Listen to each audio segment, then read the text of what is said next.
प्रिय विद्यार्थियों, मैं डॉक्टर नवनीत शर्मा, सह आचार्य संस्कृत, राजकीय कन्या महाविद्यालय बयाना। आज के इस वीडियो में हम संस्कृत साहित्य के इतिहास के अंतर्गत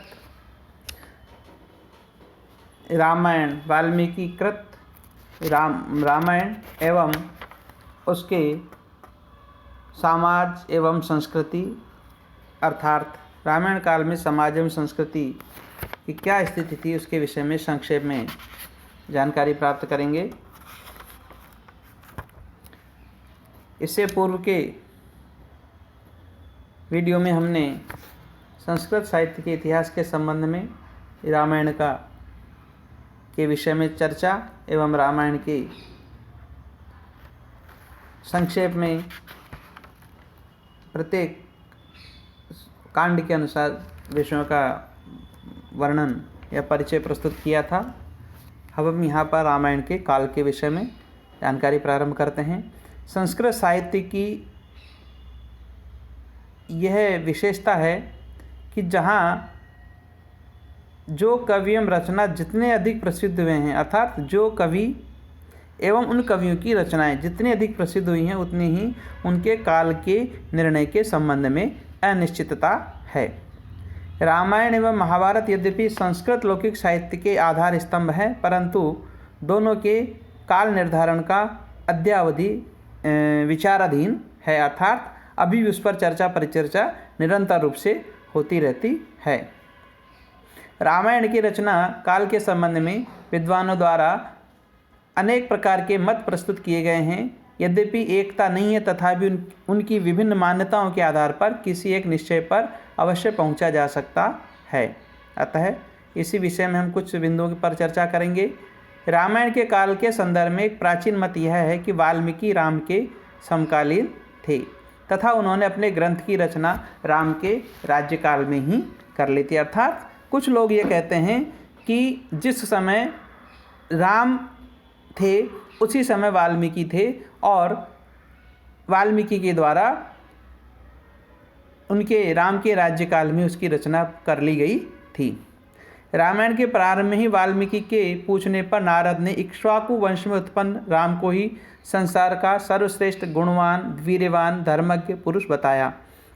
वन गमन के समय राम वाल्मीकि के आश्रम में विश्राम करते हैं तथा बाद में राम द्वारा निर्वासित सीता उन्हीं के आश्रम में निवास करती है। लव कुश के द्वारा वाल्मीकि के आश्रम में ही रामायण का गायन भी सुनाया जाता है। राम त्रेता युग में हुए थे और त्रेता युग की काल सीमा 8,67,100 वर्ष पहले निर्धारित होती है। इस मत के अनुसार वाल्मीकि का आविर्भाव आज से कम 8.5 लाख पूर्व हुआ। इस प्रकार वाल्मीकि रामायण लाखों वर्ष पूर्व की रचना है। अर्थात एक मत ये कहता है कि वाल्मीकि रामायण लाखों वर्ष पूर्व ही रच दी गई थी। जब हम इसकी समीक्षा करते हैं तो यह मत समीचीन इसलिए प्रतीत नहीं होता क्योंकि भारतीय साहित्य में प्राचीनतम ग्रंथ के रूप में ऋग्वेद है या ऋग्वेद माना जाता है, जिसकी काल सीमा 8 से 10,000 वर्ष पूर्व ही निश्चित की जाती है। दूसरा बिंदु, वाल्मीकि रामायण का समय निर्धारण करने में महात्मा बुद्ध एवं तत्कालीन भारत की राजनीतिक एवं भौगोलिक स्थिति भी मुख्य आधार बनी। वेबर महोदय रामायण का रचनाकाल महाभारत और बौद्ध साहित्य के बाद मानते हैं। ऐसी ही मान्यता डेविड महोदय ने भी प्रस्तुत की है। इन लोगों की मान्यता है कि बौद्धों के दशरथ जातक के आधार पर रामायण की रचना हुई, परंतु उनकी इस मान्यता में कोई तथ्य नहीं है क्योंकि दशरथ जातक के राम संबंधी कथानक में और रामायण की कथा वस्तु में पर्याप्त अंतर है। दशरथ जातक में दैत्यों और राक्षसों का उल्लेख होते हुए भी रावण का उल्लेख नहीं है और न राक्षस तथा वानरों आदि का वर्णन किया गया है। अतः यही मानना समीचीन है कि रामायण के आधार पर ही दशरथ जातक को लिखा गया होगा। दशरथ जातक के उत्तरकांड के एक श्लोक का पाली रूपांतर भी प्राप्त होता है, जो कि ये प्रमाणित करता है कि बौद्धों के समय संपूर्ण रामायण विद्यमान थी और वह लोकप्रिय हो चुकी थी। इसलिए बौद्ध कवि कुमार लात ने रामायण के पाठ का स्पष्ट उल्लेख किया और राम को मर्यादा पुरुषोत्तम बताया है। तीसरा बिंदु है भाषा की दृष्टि से याकोबी ने रामायण का काल निर्धारण करने का प्रयास किया। उनका कथन है कि अशोक काल में संस्कृत का प्रयोग न होकर पाली भाषा का ही प्रयोग प्रचलन में था। उस समय संस्कृत शिक्षा समाज की ही भाषा रह गई थी, इसलिए कितने ही बौद्धों ने भी अपने ग्रंथों की रचना संस्कृत में ही की। कहने का अभिप्राय ये कि संस्कृत एक शिक्षित समाज की भाषा थी, इसलिए बौद्धों ने भी अपने ग्रंथों की रचना संस्कृत में की। अतः रामायण बौद्धों से पूर्व की रचना है। याकोबी महोदय ने इसका समय 800 से 600 ईसा पूर्व निर्धारित किया है। डॉक्टर बाबूराम त्रिपाठी का मत है कि रामायण में महाभारत के पात्रों का उल्लेख नहीं है, अतः वर्तमान महाभारत से रामायण पूर्व काल की रचना है। इतना ही नहीं, राम कथा से संबद्ध श्रृंगवेरपुर आदि स्थान महाभारत में तीर्थ स्थान माने गए हैं, अतः महाभारत से रामायण कहीं अधिक प्राचीन ग्रंथ है। रामायण की रचना महाभारत से पूर्व हुई या पश्चात, इस आधार पर भी विद्वानों में अनेक मत प्रस्तुत कर दिए हैं या किए हैं। हॉपकिंस, विंटरनिड्ज, विंसेंट स्मिथ, मैकडोनल्ड व मोनियर विलियम्स आदि ने संदर्भ में अपने अपने मत प्रस्तुत किए हैं। उक्त विद्वानों का मत है, विद्वानों के मतों की आलोचना करते हुए चिंतामणि विनायक वैद्य ने महाभारत की भांति रामायण के 2 रूप माने हैं। उनका विचार है कि रामायण के प्राचीनतम रूप की रचना 1200 ईस्वी पूर्व और दूसरे रूप की रचना 500 ईस्वी पूर्व हुई, परंतु सेठ कन्हैयालाल पोद्दार ने वेद की कल्पनाओं को निस्सार एवं महत्वहीन बताया है। इस प्रकार रामायण का महाभारत से पहले होना कदापि सिद्ध नहीं होता। डॉक्टर रामजी उपाध्याय ने भी स्पष्ट शब्दों में लिखा है कि हमें तो रामायण महाभारत से पीछे का प्रतीत होता है। इसका कारण है कि जय भारत और महाभारत की परंपरा 1000 ईस्वी पूर्व तक जा पहुंचती है। इतना पुराना मूल है महाभारत का। अब देखना है कि वाल्मीकि रामायण का जो काव्यस्व है वह क्या 1000 ईस्वी पूर्व का है? कदापि नहीं। किसी भी तत्कालीन प्राप्य साहित्य में न तो इतनी उच्च कोटि के काव्यांश मिलते हैं और न उल्लेख ही प्राप्त होता है।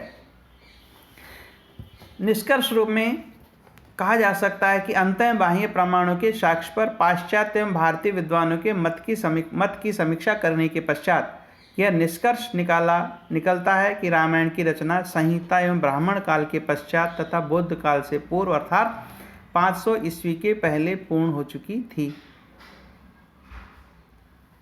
भारतीय परंपरा अवश्य इस तथ्य को स्वीकार नहीं करेगी, क्योंकि उनकी दृष्टि में राम त्रेता युग में हुए, अतः वे तो सतयुग एवं त्रेता के संधिकाल की बात करते हैं। अब हम यहाँ पर रामायण के समाज एवं संस्कृति अर्थात जिस समय रामायण की रचना की गई उसमें समाज और संस्कृति किस प्रकार की थी उसके विषय में चर्चा करते हैं। साहित्य समाज का दर्पण होता है, यह एक प्रसिद्ध कहावत है। तत्कालीन समाज का उस साहित्य में प्रतिबिंब अवश्य रहता है। कोई भी साहित्यकार अपनी साहित्य में उसकी उपेक्षा नहीं कर सकता। यही कारण है कि वाल्मीकि रामायण भी तत्कालीन समाज एवं संस्कृति का एक भव्य चित्र प्रस्तुत करती है। रामायण के अध्ययन से जहाँ एक और तत्कालीन भारतीय समाज का उज्ज्वल चित्र दृष्टिगोचर होता है, वहाँ दूसरी ओर तत्कालीन संस्कृति, धार्मिक, राजनीतिक अव्यवस्थाओं का भी स्वरूप स्पष्टतया प्रतीत होता है। यद्यपि रामायण का मुख्य प्रतिपाद्य राम का जीवन चरित्र चित्रित करना है, तथापि प्रसंगतः इस ग्रंथ में तत्कालीन उक्त समस्त विषयों को भी देखा जा सकता है। अब हम यहाँ पर एक एक बिंदु के आधार पर कुछ चर्चा करेंगे। जैसे कि सामाजिक स्थिति के विषय में हम चर्चा करते हैं।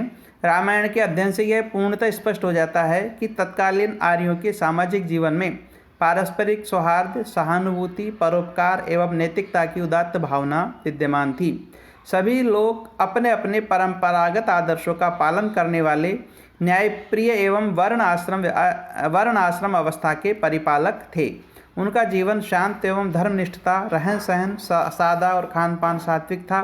तत्कालीन समाज में ब्राह्मणों का स्थान सर्वोपरि था।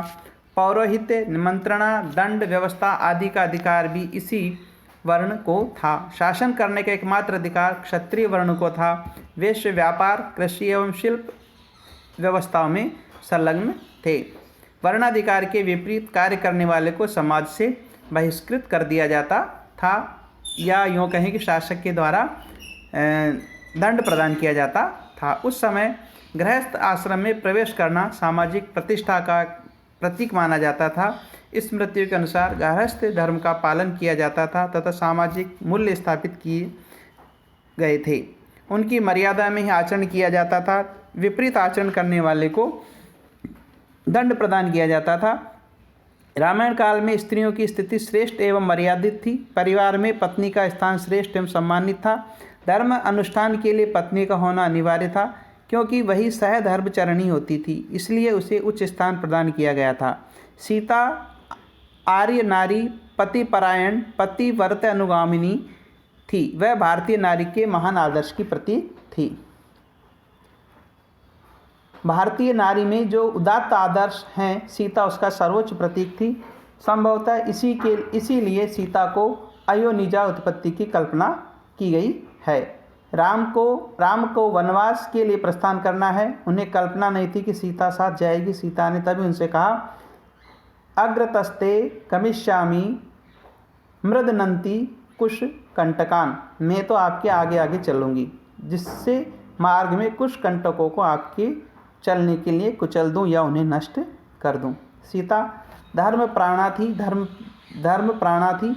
रामायण में सीता को राम ने धर्मनिरता और अनुसुईया ने धर्मचारिणी बताया है। सीता को धर्म के उच्च तत्वों का पूरा ज्ञान था। उन्होंने राम को परामर्श दिया कि आप राक्षसों को व्यर्थ न मारे, क्योंकि क्षत्रियाणाम तु वीराणाम वनेषु नियतात्मनाम धनुषा कार्यमेतावद आर्तानाम अभिरक्षणम। इससे स्पष्ट है कि रामायणकालीन नारी का जीवन धर्मनिष्ठ तथा कठोर धार्मिक अनुष्ठानों में व्यस्त था। रामायण के कुछ स्थलों में ऐसा प्रतीत होता है कि उस काल में आर्य तथा आर्यतर जातियों में पर्दा प्रथा भी थी। विशेष अवसर पर ही स्त्रियां सार्वजनिक स्थानों पर सबके समक्ष आती थी, अन्यथा वे अवगुंठनवती ही होकर रहा करती थी। उदाहरणतः सीता के वनगमन के अवसर पर कहा गया कि जिसको पहले आकाशचारी पक्षी भी नहीं देख पाते थे, वही सीता आज राजमार्गचारी जन समुदाय द्वारा देखी जा रही है। समाज में बहुविवाह प्रथा का प्रचलन भी था, परंतु एक नारी की प्रतिष्ठा को सम्मान की दृष्टि से देखा जाता था। सती प्रथा का प्रचलन हो चुका था। नारी की स्वेच्छाचारिता को सहन नहीं किया जाता था तथा उसे पूर्ण मर्यादित होकर रहना पड़ता था। कहने का अभिप्राय ये कि उस समय तत्कालीन समाज में नारी का एक स्थान था और नारी को मर्यादा के अनुकूल ही व्यवहार करना पड़ता था तथा अन्य पुरुष प्रधान होते हुए भी पुरुष लोगों को भी एक निश्चित सीमा में आचरण करना आवश्यक था, और उसके विपरीत यदि कोई आचरण करता था तो उसे दंड दिया जाता था। धार्मिक स्थिति के विषय में हम चर्चा करते हैं। तो धार्मिक स्थिति, रामायणकालीन समाज का मूल आधार धर्म है। तत्कालीन संस्कृति में धर्म प्रधानता थी। शासक और प्रजा का संबंध, आचरण, व्यवहार, कर्म सभी धर्म पर आश्रित था। धर्मेण राष्ट्रम विन्देत,